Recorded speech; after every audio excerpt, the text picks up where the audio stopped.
Following tonight, the $450 million proposal to develop this spot, Lot J, outside of TIAA Bankfield, became a hot topic of discussion at tonight's City Council meeting. Council members debated sending the proposed development to the Downtown Investment Authority for review. And as it stands, you, the taxpayer, could be investing more than $200 million in subsidies as part of the deal. On your sides, David Jones sat through a very unusual council meeting. This second meeting of the council as a whole was meant to be an opportunity for discussion about the Lot J project between council members, the council auditor, and the development team. Instead, it turned into a very contentious debate about two similar proposals to send the deal for review to the Downtown Investment Authority, and in the end, nobody won. Shots were fired between council members and between the mayor's office and the council president. We never heard anything. You said things that are not correct, sir. Well, maybe to you I'm not. Maybe you didn't talk to the president, for example. Ask a question, and I'll answer it. I don't want to sit here and get into this. I want to finish up so we can hear some public comments. And I know what I've seen and what I've heard and what's taken place over the last several weeks.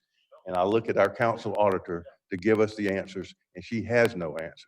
Council President Tommy Hazouri pushing back against Chief Administrative Officer Brian Hughes.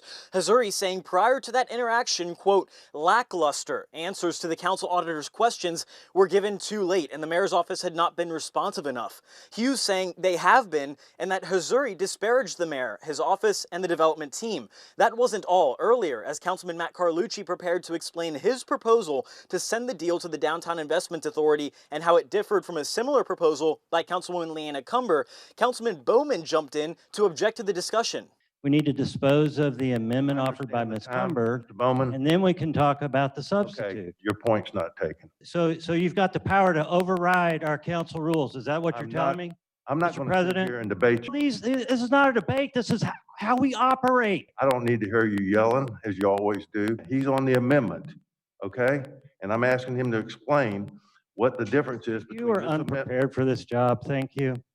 Well, you're welcome. I'm sorry that you're still not the president. After well over an hour of debate on the DIA subject, Councilman Becton said the administration just told him they would send the deal to DIA for review. There's still just so much to unpack from tonight. We didn't even get a chance to mention we obtained a document that has answers to some of the council auditor's questions from the development team. And in that document, the team acknowledges that nearly 3 years of environmental remediation are needed on this site before permitting, much less construction, can even begin. So in total, possibility of more than 7 years before the ribbon is cut on Lot J.